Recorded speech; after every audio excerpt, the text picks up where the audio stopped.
এত রাতে পাঁঠার মাংস খাওয়ার জন্য ইনভাইট চলে এলো। কি হয়েছে, নিজেকে সুন্দরভাবে রেডি করে বেরিয়ে পড়লাম পাঁঠার মাংস খেতে।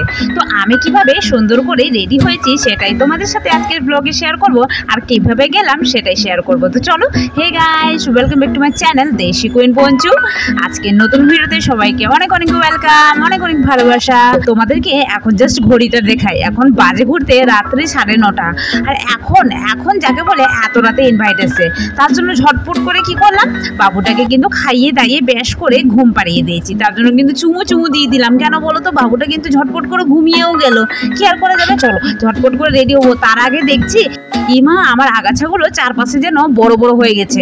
তো কি করব, তার জন্য কিন্তু টেনশন নেই, আমার কাছে কিন্তু আছে মিশো থেকে অর্ডার করেছিলাম এই যে লেজারটা। তো ঝটপট করে চলো আগে এই আগাছাগুলোকে মুক্ত করি, না হলে মুখটা যে পরিমাণে জঙ্গলময় লাগছে সেটাকে আর নেওয়া যাবে না। তার জন্য কিন্তু ঝটপট করে বসে গেলাম। মাত্র 5 মিনিটের মধ্যে এই লেজার দিয়ে আমার কিন্তু আইব্রো প্লাগ আর সঙ্গে আপার লিপ সম্পূর্ণটুকু কিন্তু দেখুন কি সুন্দর করে ক্লিন করে নিয়েছি। জাস্ট ও মাই গড, আমার মুখটা দেখতে কি না চুমু যাকে বলে। তো চলো, ও মাগো রেডি হয়ে লেট হয়ে যাচ্ছে। এরপর করে সুন্দর করে মুখটা ধুয়ে চলে এসেছি। মুখটা ধুয়ে এসে এবার কিন্তু মেকআপ শুরু করব। তারপরে তো টেনশনে পড়ে গেছি কি পরবো আর কি পরবো না। দেখো মুখটা কত ক্লিন লাগছে আমার। তো চলো অনেকটা লেট হয়ে গেছে বন্ধুরা। কি পরবো এই যে দেখো আমি দুটো জিনিস চয়েস করেছি। যেটা হলো শাশুড়িমার শাড়ি, শাশুড়িমা বললো এই শাড়িটা পরে নাও। আর এইদিকে দেখো হাতের মধ্যে আছে একটা কুর্তি আর প্লাজো। বরমশাই বলছে এই কুর্তি আর প্লাজো পরো, ঝটপট করে চলো খেয়ে আসি। কিন্তু আমার তো ইচ্ছে আছে একটু সুন্দর করে না সাজলে হয়। ভাবছি একটু কম সময়ের মধ্যে কিভাবে রেডি হবো। এই যে সুন্দর করে একটা শাড়ি পরে নিয়েছি, মানে ওই শাড়িটা যেটা আমার শাশুড়িমার শাড়ি ছিল। এটা কিন্তু আমার শাশুড়িমাকে তার বোন দিয়েছে। মানে দেখতে পাচ্ছ শাড়িটা কি সুন্দর গ্লো করছে, যাকে বলে মাল্টিপল কালারের শাড়িগুলো পরতে আমার কিন্তু দারুণই লাগে। আমার চুলের অবস্থা দেখে বুঝতেই পারছো কত পরিমাণে জঘন্য হয়ে গেছে। যাকে কোনো মতো করে নিজেকে রেডি হয়ে পড়েছি। তারপর নিজেকে মেকআপ করার পালা। মেকআপ করতে তো আমি বড্ড একটু ভালোই বাসি, তবে হাই মেকআপ আমার খুব একটা ভালো লাগে না। হালকা মেকআপটাই আমি যথেষ্ট করি, আর নিজে থেকেই করি। না আমার কোনো কোর্স শেখা নেই, আর নিজে থেকেই হালকা একটু দেখে শিখে গেছি ইউটিউব থেকে। যাকে সুন্দর করে সিঁদুর করে নিলাম, একটা সুন্দর টিপ পরে নিলাম, আর কি একটা কাজল তো পরতেই হবে। আর কাজল দেখো আমার কিন্তু ভারী কিন্তু পুরে বন্ধুরা আমি, যাকে বলে। তার জন্য কিন্তু বাবানের যে টিপ পরার যে কাজলটা ছিল সেটাই পরে নিয়েছি, আর সুন্দর করে একটা লিপ বাম নিয়ে নিয়েছি। আর গলার মধ্যে তো কিছু নিতেই হবে, তাই তো তার জন্য একটা সুন্দর চেন পরে নিয়েছি। দেখো তো কি মিষ্টি লাগছে, একটা সুন্দর বউগুলোর মতো লাগছে না, মিষ্টি বউগুলোর মতো। তো যাকে একটা সুন্দর বাঙালি শাড়ি যদি এক প্লেট করে পরা হয় আর এইরকম যদি সাজা হয় তো কি না মিষ্টি লাগে। যাকে চলো অনেকটা লেট হয়ে পড়েছে, এবার কিন্তু আর লেট করলে হবে না। এবার কিন্তু বরমশাই কিছুটা টাকা পকেটে নিয়ে নিচ্ছে, কারণ ওখানে ছিল কালী পুজোর প্রসাদ হিসাবে পাঁঠার মাংস করা হয়েছে। আর পাঁঠার মাংস খেতে যেতে গেলে তেমন তো কিছু দিতে হবে না, কিন্তু বরমশাই বলছে বাই চান্স যদি কেউ কিছু দেয় তাহলে কিন্তু আমাকে তো দিতেই হবে, তার জন্য কিছুটা টাকা পকেটে রাখতেই হবে। তো চলো এবার অনেকটা বক করলাম, এবার যাওয়া যাক। আর গিয়ে পাঁঠার মাংস কিভাবে খাচ্ছি আর কোথায় যাচ্ছি সমস্তটা তোমাদের সাথে শেয়ার করবো। বাদে দেখো বাইরের রাস্তাটা কি নির্জন হয়ে পড়েছে বন্ধুরা, কোনো লোকজন নেই, একটা মানুষের সারা শব্দ নেই। মাগো সামনের দিক থেকে একটা লোক আসছে। যদি আমি একা থাকতাম না বন্ধুরা, কি না ভয় পেতাম সত্যিকারই বলতে গেলে। পাশে তো বরমশাই আছে বলে আমার কোনো ভয় লাগছে না। আর সামনের দিকে ছায়াগুলো দেখে সত্যিকারই মনে হয় যেন পিছনে কেউ আসে, কিন্তু খুবই ভালো লাগছিল।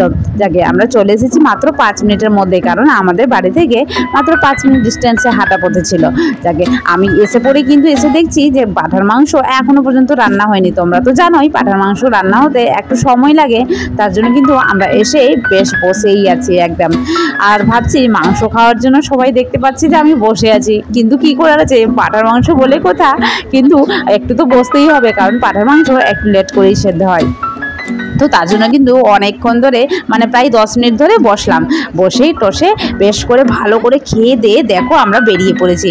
বাইরে দেখো বাইরের ভিউটা কি না ভালো লাগছে। আমাদের এই মন্দিরের সাইডটা পাশে একটা পুকুর, কি না ভালো লাগে বন্ধুরা। এখানে দেখো সৃজা দেখো কত লাফালাফি করছে, মানে আমার বড় দিদি সনকা দিয়েও কিন্তু গেছিল, আর তার সঙ্গে মন সৃজা তো গেছিলই। তাদেরকে দেখো ছাড়ার জন্য আমার বরমশাই যাচ্ছে, তো আমি বললাম বাইরের একা রাস্তায় আমি দাঁড়াবো, তার জন্য কিন্তু ওদের সঙ্গেই চলে গেলাম আমাদের সেই পুরনো বাড়িতে। বাড়িতে, মানে এই পুরনো বাড়িতে যেখানে আমরা আগে থাকতাম।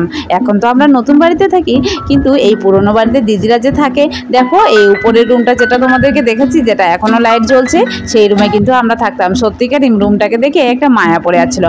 আর এদিকে দেখো মাংস যে খেয়েছি দাঁতের মধ্যে কোনায় কোনায় ঢুকে গেছে।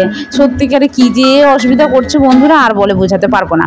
যাকে এদিকে দেখো উপরে চারটা কি না সুন্দর লাগছে, তোমাদেরকে দেখাবো এখন জাস্ট। কিন্তু চারপাশে দেখো কত পরিমাণে অন্ধকার। আর এদিকে দিদিরা কিন্তু দাঁড়িয়েই আছে দরজার কাছে, কারণ দরজা এখনো পর্যন্ত খোলা হয়নি। দেখো তারা কি দাঁড়িয়ে আছে, ওয়েট করে আছে।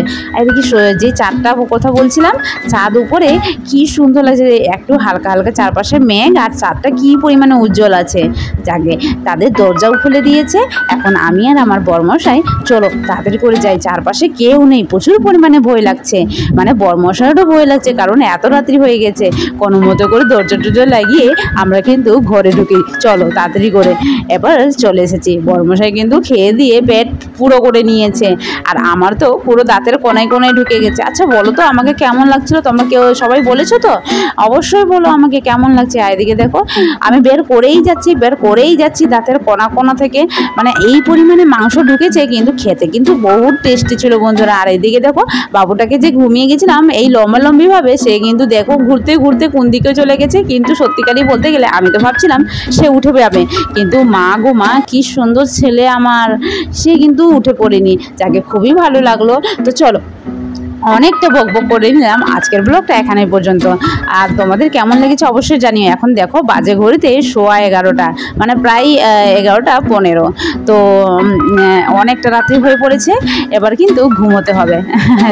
তোমাদেরকে দেখাচ্ছিলাম 11:15 কেমন হয়। যাকে আজকে ভিডিওটা কেমন লাগলো অবশ্যই জানিয়ে দিও, আর ভালো লাগলো অবশ্যই লাইক কমেন্ট শেয়ার করে কালকের ভিডিওর জন্য অপেক্ষা করো।